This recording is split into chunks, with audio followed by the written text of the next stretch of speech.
Hey there YouTube, welcome to another video. Today I want to give you all an update on my Farlowella Fry, and I want to give you all some insight into what foods I've been feeding them and how I've been keeping them alive.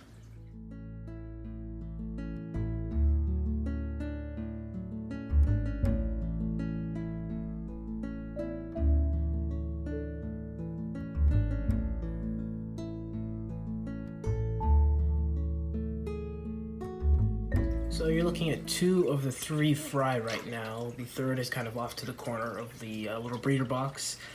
They've definitely put on some size. The biggest one is about the same length as that cherry shrimp, as you can see off to the right.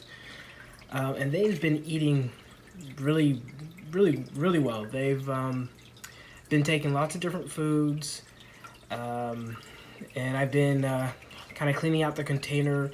I've gone down to once every 2 days, just because I've had the shrimp in here and the snails. They've been helping keep the container clean, and it's a bubbling container that hooks up directly to the tank, so there's always constant fresh water flow.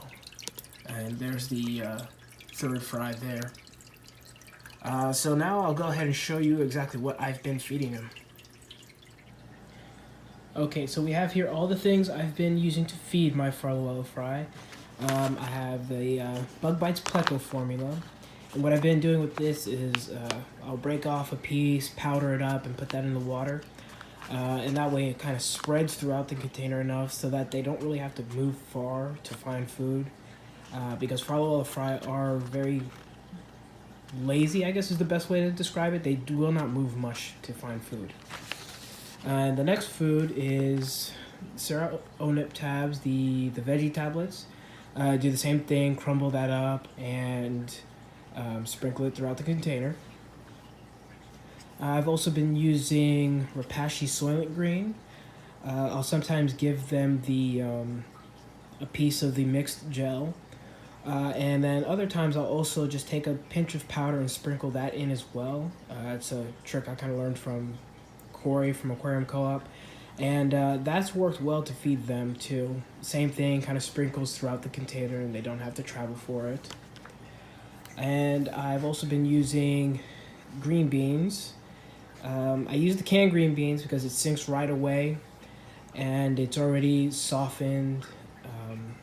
The Farlowella Fry really need aged vegetables, softened vegetables. So the canned really works out best for that. You can also use spinach, lettuce, but you do have to boil it a little bit and kind of let it sit in the tank for a while to let it get that almost mushy consistency. That's really what they like to eat.